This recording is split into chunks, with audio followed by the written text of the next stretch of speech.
All right, thank you for staying with Daybreak. The conversation still continues. Oliver Kipchumba is here with me. Joy Mdivo is still also here with me. All of them advocates of the High Court. It's the battle of the legal minds. Let's talk about many other things that are going on. But first, let's bring up your feedback at Trevor Media at Citizen TV Kenya. Use the hashtag Daybreak. Ukweli Daim says, even Jesus said that we should not be lukewarm. We need to watch Kalonzo. Okay. Frank Orinde, the return of Kalonzo will definitely tilt the scale. He has a following that will always stand with him. Okay. Opembe says Kalonzo's decision to rejoin Azimio is a better idea. The Azimio shoe fits Kalonzo better than Kenya Kwanza. Okay. Agumba Steve says Kalonzo just realized he was being thrown into political oblivion by the Kenya Kwanza sycophants he had in his team. Picking the chief cabinet minister will do him well, but he needs to be advised to man up and always make decisions once. Okay. Engineer Lazaro says the naked truth is Kalonzo reaffirming his support to Azimio has brought some confidence in Raila camp and even sent Ruto team to the panicking mode, psychologically stressed. Body language from their yesterday utterances can tell it all. Okay. LJ Sindani says, for the panelists to insist that you cannot be a DP and a CS at the same time is self-defeatist. The president, being the appointing authority, can't allocate the DP more functions, including constitution making. Then we need to bring back BBI. This is clearly in the Constitution. Yeah. It's actually written in black and white. Yeah. That so once you're the deputy president, yes, you can't hold any other position. Yes, you can't have two positions. Okay. Maybe it was a way of Constitution standing with the spirit of joblessness. But it was there. No, but if you're intending for a deputy president to be a president in waiting, for lack of a better word, then they ought to be in a position to assume office without needing to put something else down for them to pick something else up. Okay. So it's actually part of functionality. Okay. Then also, we need to differentiate the office of the deputy president from the office of the deputy governor. Yeah. Those things can be done at that lower level, but they can't be done at the national level. Because the governor can then allocate... Yes, the governor can make a deputy an ICT something. Yeah. But now what will happen is that there will be no additional salary. That's the other reality on that. But both Raila and Ruto have talked about changing the law to sort of enhance the duties to the deputy president to make them a little bit more structured. I guess feeding off what we have seen with Uhuru and Ruto, to sort of say, you know what, I'll also give you something specific to do. Because we've had this complaint, not just the deputy governors, but also with the deputy president, that, you know, it's really ambiguous. Principal assistant to the president is really ambiguous. Actually, your only thing is to wait for this man's hat or a woman's hat to go off. But at the end of the day, I think when you read chapter 9, there is space for parliament to make legislation to enhance these positions. And I think now with the introduction of this chief minister and the whole confusion, we really need now that law in place.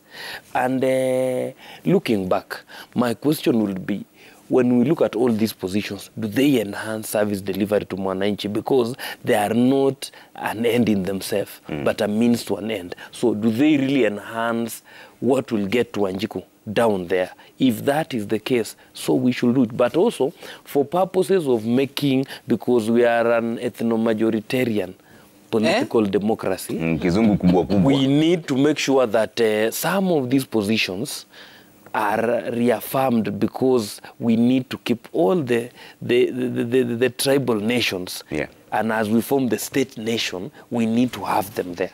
Because it is a representation, because every time we try to discuss this issue of Kenyan politics, the tribe somehow will come up, no matter how much we discuss. So at the end of the day, we really need to have a law to make sure that we differentiate the roles of the chief minister and the roles of the deputy president. If you look at the coalition agreement in Kenya Kwanza, it's quite distinct on the roles of both. But we really need the law to crystallize whatever we are talking about. That is the greatest takeaway we need. Okay. And we have the place under chapter 9 of our constitution to crystallize that. Okay, let's talk about the IEBC and switch gears now. The IEBC voters rigging claims. And this was brought up by the Deputy President, who moved my cheese, they say, on the Daily Nation, but also we spoke about this earlier on. In a meeting with European Union diplomats, the Deputy President claims without providing evidence that close to 1 million registered voters in areas perceived to be his strongholds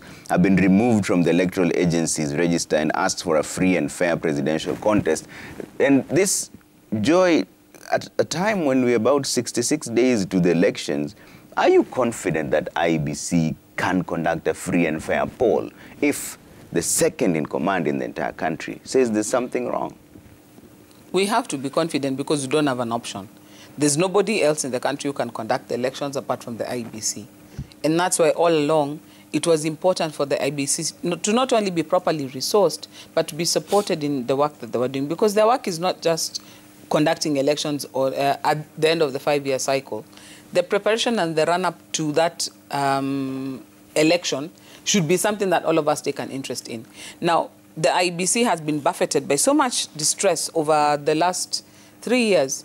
People resigning, not being replaced, not having enough funding, not having a substantive CEO. So there are so many things that sort of got the IEBC to a place where they're already starting on the back foot. So like now, even in a situation where we know what the timelines are, but everybody keeps saying, no, give us more time, give us more time, and IEBC going ahead and capitulating, is telling us that not only are the candidates not ready, the IEBC also seems to be trying to play catch-up. Yeah. Some of their procurement also was late because some of the money came late, so they started the processes late. So even they are looking like, you know what, they're panting, trying to catch up. Yeah. The vice chair was quoted as saying, you know what, if Corona is really bad, we might just postpone elections. That to me tells me somebody's looking for an excuse to have a get out of jail free card. Yeah. I listened to the panel last night on the News Gang, and the call by Yvonne Okwara, I think is the call that I have today.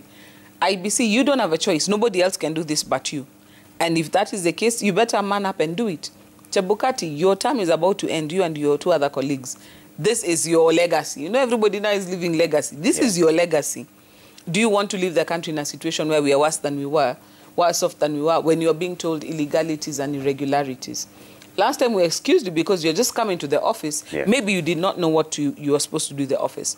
But now you've had all these years of experience. Honestly, what we were complaining about then, are we still complaining about now? What does that say about the capacity of the IEBC? Because even if you have all these challenges, you as an institution needs to man up and come forward. Yeah. But there is something also we cannot forget as Kenyans. The success of the IEBC or the failure of the IEBC is our collective success or failure. If they don't pull this off, all of us are paying the price for it. Yeah. So we can't look at it as, let's see if Chebukati is going to win or not. This is the time when everybody needs to marshal and support what the IEBC is trying to do. Because like I said, nobody else can do it apart from the IEBC. Yeah. But when you listen to what the Deputy President was saying, there's a time when we are trying to verify whether your name is in the voter register or not. Kenyans verify whether in the register or not. Yeah. Because sometimes, you turn up and say, oh, my name is not, but you didn't bother to verify. This is the time when Kenyans also need to be proactive and find out whether their names are there or not. Mm-hmm. If the Deputy President is saying this, probably he's had many complaints from some quarters that, many of our names are not in the register. Yeah. But this process of cleaning up the register still has about 2 more weeks to go before they finalize. The IEBC also should be very conscientious in trying to get as many Kenyans as possible who find that there are irregularities with their registration sorted out as soon as possible. Yeah. Because the worst thing you want, can you imagine, if in William Ruto's stronghold, 1 million people will turn up at the polling station and find that their names are not there? Will we even finish the evening of the election? By that day, the country will be up in flames. So this is not even a question of politics. It's not a question of partisanship. This is for nationhood. Yeah. So for us to continue on as a nation, IEBC has to get its act together. Okay. And with all the noises that you hear, is also part of politicians saying, you know what, we are watching you. Sometimes even if the claims are unsubstantiated. Yeah. When you say that, even if somebody was trying to fudge, it's like, oh, so these guys are actually looking at what I'm doing. Mm-hmm. You get a bit more serious. So some of them, we take them in the context of it's a warning shot. Yeah. get your act together, but some of it might be actually substantiated. And if it can be substantiated, then IEBC needs to seriously get the act together as soon as possible. Yeah, Kipchumba, what do you think? If the second in command says that something is wrong with an institution that is expected to conduct the polls in the next 66 days, what must they do now to restore the confidence of Kenyans in this institution? First of all, Trevor, there is a trend within IEBC which is very alarming. You have seen people every day saying we have written letters to IEBC. They don't respond. That in itself shows you signs that there is a problem somewhere. Number two, when the second in command says that there are millions of voters who have been moved, the question now moves to who moved them, what is the intention, and why move voters now. The other thing we need to move into is the question of the KPMG audit. We need to tell Chebukati in no uncertain terms, make the audit public because it is not uses done the yet. tension. That thing of it is not done yet, Trevor, is an excuse. Make it public. Just promise that I'll make it public. There is a promise you make that, what do we say in marriage? I'll be... For better or for worse? Yeah, for better or for worse. Get married so you know that one. Maybe I am man of So, if that has to be done, because IEBC have a threshold, a constitutional threshold. Elections have to be free, fair, credible, and verifiable. Verifiability of an election is directly, the register must be verifiable. Because if your register is not verifiable, if the field where we are playing football has not been demarcated, how can we say this was a free and fair game? Because we don't know where the field ends. You can kick the ball outside and use the goal on the other side instead of facing the goal and scoring. So at the end of the day, we really need to investigate those claims. And to the Deputy President also, my take will be this. The presidential team now should do a letter to the IEBC, or maybe if it has done, the letter should be shared to the public so that the public also is carried along. Because I can tell you, I was there in 2007. The problem started when Raila Odinga appeared in a place in Langata Primary and his name was missing in that ballot. Now, tension started building. So we don't want to go to 2022 to August with that kind of a mentality. So, Chebukati, please. And this is not the time to start... you know, at times he speaks and he nearly loses his voice. This is not the time. We really need, and my prayer at a personal level is that IEBC succeeds, because its collective success is a success to us. If IEBC fails, or if IEBC wavers, it means that the soul of the country is not in the right direction. So at the end of the day, we are not only imploring on Chebukati and the commissioners and the whole IEBC setup to do its job. We are telling them, you are the people the next 5 years of this country, or even the future of this country relies on. If you mess the election, you mess the soul of the country. So at the end of the day, they must live by the 4 words. Free, fair, verifiable, and credible. Anything short of that, we don't know where we'll end up. But Joy, we're also seeing a situation where the second in command says the intelligence reports that he has puts his coalition 8 percentage points ahead. The PS for Interior in the same government said the intelligence reports that they have puts Azimio la Umoja at round 1 victory with more than 60%. So who should we believe here in this, between these two? Because they're supposed to be reading from the same intelligence reports and polls. They have very different figures. I think that is what in law we call a rebuttable presumption. You would presume that it is the same report, but you might be surprised everybody is being shown what they need to see. You see Mkubwa, you're not doing too badly. You see Mkubwa, you're also not doing too badly. It's one of those things, as far as I know, intelligence reports are not things that are laid out in the public. When people say intelligence reports, it's like the way us in church we say, and God told me. You know those things you can't verify, you can't argue with. It has come from a higher power that you must accept as true. Yes. Nobody can say when somebody says, you know, the Lord told me, you can't argue them. Where did you meet the Lord? You just take it like, you know, it's gospel truth. So if somebody tells you, these are intelligence reports, you're like, hey, you know what, if the intelligence reports, we better accept them. As far as I'm concerned, it's nothing but mere politics.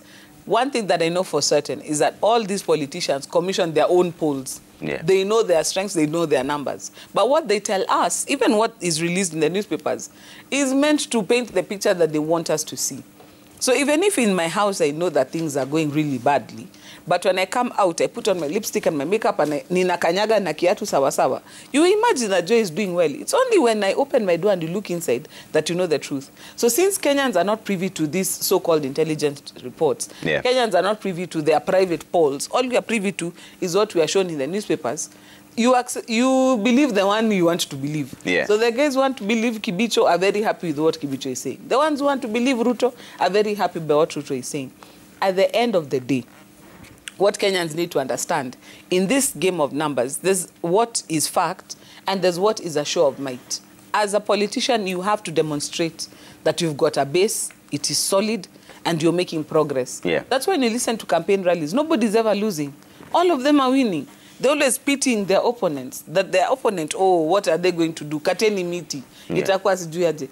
That is the nature of politics. But doesn't this create a bit of tension then? Because if the second in command says he's 8 percentage points ahead, PS says this other side is going to win with 60%, whichever side then wins, there's a perception that maybe things were skewed in their favor, and this was not the will of the people. Everybody's talking to their base at that point. Because when Kibicho is talking, he's not talking to Kenya Kwanza supporters. He's telling his own supporters, msijali, tukombele. What we are doing is really good. Let's keep doing that. Same thing with when Ruto is talking. He's not talking to the Azimio supporters. He's talking to his base. He's telling them, you know what? Don't listen to what Kibicho said. You listen to me. Sisi ndo tukombe. Everybody at that point is talking to their base. They're not talking to the opponent's base. Because the opponents are anyway not going to listen to them. But the big idea is also, like I said, a show of might. You want to demonstrate that you actually have a stake in this. You actually have a fighting chance. That keeps your base energized. Because if you look like, oh, you know, they're already ahead 60%, now what are we going to do? Then the next thing you'll see is that your voter turnout will be even more suppressed because your base is not as energized. All right. But my word to Kenyans would be, this is just politics. You do you. Yeah. Because you're the voter. You do you. At the end of the day, those polls that we see released in the newspapers, those words that we hear from politicians have a meaning and a purpose. But you as the voter, make up your mind. Yeah. Kipchumba, what does this portend for the forthcoming election when both sides are reading from different scripts but supposed to be from the same intelligence? First of all, Trevor, you know, at times I even get surprised and pinch myself, am I in this country or I'm somewhere? One, what is the business of public officers like Kibicho and all these people discussing politics? Kibicho is supposed to be a political. He is the person who finances the people carrying our guns. He cannot look or seem to be having a political side. First, that is a failure. Number one, on his side. Number two, you need to, and I saw him the other day in a truck with Mother Karua somewhere. And I was even shocked. Are we still running a country? And every time you ask yourself, how did 207 start? It started this way. It did not start overnight. It started with these small things of people. And that time, people lost faith in judiciary. Things went down. You don't think that the country goes up in flames, Trevor, because certain things have been done. It is because men and women refuse to allow the law to play its role. Number one, I don't think it is in good faith to allow public officers to take political sides. Because what will happen is, if today Kibicho continues with that insistence of Azimio, what will happen? What if there is something else happening in the strongholds of William Ruto? If they refuse to obey orders, because the office of Kibicho is where some orders still come from. We know there is a judgment from court that says that IG should be independent, but it's still, we don't have the police fund active. So he still receives financing from Kibicho. It is the same police who will protect our election. Do we think the field is fair? The answer is outside there. The jury is outside there for Kenyans to understand. Number two, why will we discuss these reports in public? It beats me because are we saying we have gotten to a point where we have no political ideology or anything to say so that we are resorting to these reports? Number three is the issue of perception. These people are in political space.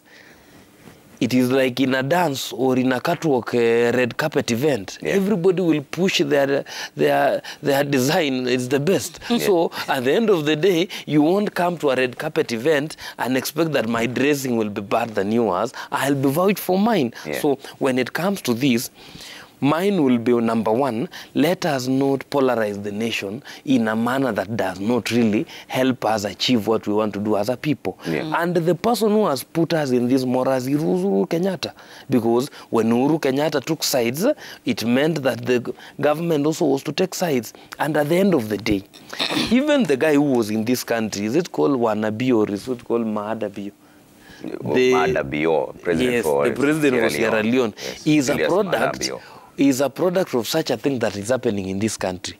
There are so many people. We can go to Angola and other places. So at the end of the day, we really need to ask ourselves, is it the time to do this? Because we don't want to aggravate our already polarized political stage. So from where I sit, we have so many things we can say apart from discussing opinion polls. And as Joy aptly captured it, these polls are sponsored by their owners. For example, no political person in this country can get 65%. I have seen people talking about 70, 60. It's not possible, and you know it, Trevor.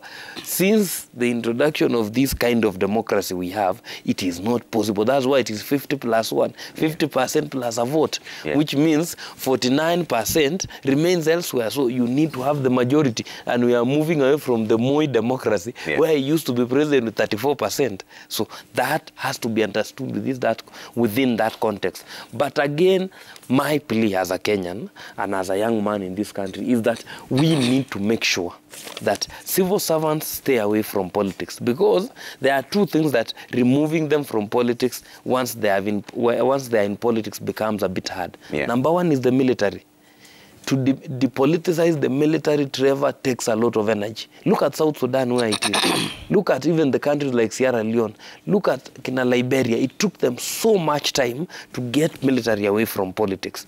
Look, the other thing is to depoliticize civil service. It really affects the kind of work or the quality of work Kenyans get. So at the end of the day, to Kibicho, to Musheru and Matiang'i, if you really feel tired that you no longer want to serve Kenyans in those offices, come out and join a political party. For example, Matiang'i had a party known as UPA.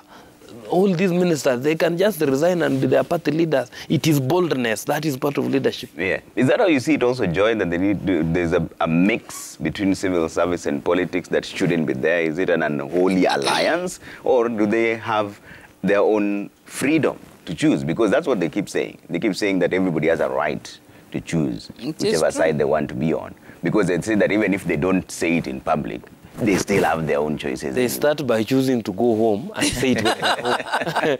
But you know, Article 38 does give them the freedom to do that. But when we also passed our 2010 Constitution, one thing that we tried to do is to make the people who run our ministries to be professional people. So that you're not dealing with people who are entangled with business or who are entangled with politics, but are concentrating on the function of running the country. And it is in that spirit that we worked it in our constitution, that the president gets his people from technocrats, not politicians. So remember the first time when President Uhuru was appointing ministers, was it President Uhuru? No, it was Kibaki, I think. And there was a big hulabaloo about Ngilu being in cabinet as well as Najib Balala. And he was saying, no, as long as they're here, they'll not be active in politics. Because as Kenyans, our aspiration is that we have people who concentrate on running the country and others who concentrate on doing politics. Now, we have seen a gradual slide back to where we were coming from. Whereas before, Kenyans were emphatic about demanding that their cabinet secretaries stay away from politics. These days, it's like Kenyans have gone back to the days of Kanu, when we were happy with people in government being part of our politics, and it was supposed to be a normal thing. Because once upon a time, if you're old enough to remember, that cabinet secretaries used to be politicians. And even those who failed in elections were made cabinet secretaries. It was one of the ways of, kupanguza machozi, was to be put in cabinet. We had people in cabinet with absolutely zero expertise in what they were being asked to do. The late Mulu Mutisi, Ashari Nasiri, and others who basically were there because they were loyal. That was the qualification for getting into cabinet, was your loyalty. So we have tried to move ourselves into another way, but our culture is eating us up again, where we see cabinet secretaries as viongozi. And as long as you're kiongozi, then you're given something. That's why you said CS Matiang'i has got upya. Yukuriatani has got, is it Uraia or what is it? Even his is one of, they're all U something or other. Actually, Upia is Yatani. Is Upa. Is Upa. Yeah. Okay. So you find them now taking us back to where we have come from. We've tried to get away from this and now we are ending up there. As Kenyans, it is we who are going to demand. The Constitution says CSS stay out of politics. Yeah. And they stay out of politics. But over and above that, like Oliver says now, here I agree with him, that also the president has acquiesced to this. In fact, he has encouraged it. And so it's come to a place where if your boss has no problem with you being in politics, well, you go ahead and you just, you know, you do you. You do you. And okay. It has gotten us to a place where now somebody like Matiang'i and Kibicho, for example, have become so brazen in their support that, quite frankly, like Olive was pointing out, if they issue orders maybe to people who are not in the area where they think they support, will they be in a position to be able to be listened to, even if it is a legitimate order. Instruction? Or will it be looked at with this is just your politics, we know you? Okay. And maybe that also explains how Kibicho and his system has been treating the Marakwet in Kerio Valley. Because when there was a similar attack somewhere, he took the whole army, like Ipia. So it is because of this how you politicize the civil service. That's why people are claiming that Matiang'i, Kibicho are not concerned with the bandit issue or the issue in Kerio Valley, because that is not a stronghold where they have interest. Because you have allowed politics to come ahead of the work Kenyans gave them. So everything they do is looked at from political lenses. That is the risk we run into. Let's switch gears here and talk about the EACC dirty list in perception. But let's see your feedback first before we switch these gears and talk about the EACC dirty list. Let's bring up really some of them really quick. Remy Butia says IEBC should promote the principle of free, fair and credible elections by addressing all concerns raised by William Ruto and other stakeholders in a transparent and accountable manner. By the way, you can verify your registration details even now. I think it's 70,000 or something. You send your ID number to 700000 just to see where you're still registered. Okelo Mwalimu, sometimes back, DP was so confident of winning presidential race to the extent that he claimed he didn't mind IEBC being led by Oburu Oginga. What changed? The kind of allegations he's making are both confusing and laughable. He might be preparing ground for rejecting the results. Okay? Frank Orinde says IEBC have perfected the art of causing aspersions to their reputation. The issue of voter register being tampered with days to the elections is totally unacceptable. Given our experience, the voter register should be highly protected. Okay? Robert Kiberenge says the questions being raised by Ruto now are the very same questions that Raila used to raise in past elections. And the deputy president would viciously defend IEBC by dismissing and telling off Raila. Could this be a case of Saul turning to Paul? Wonders never cease. Okay?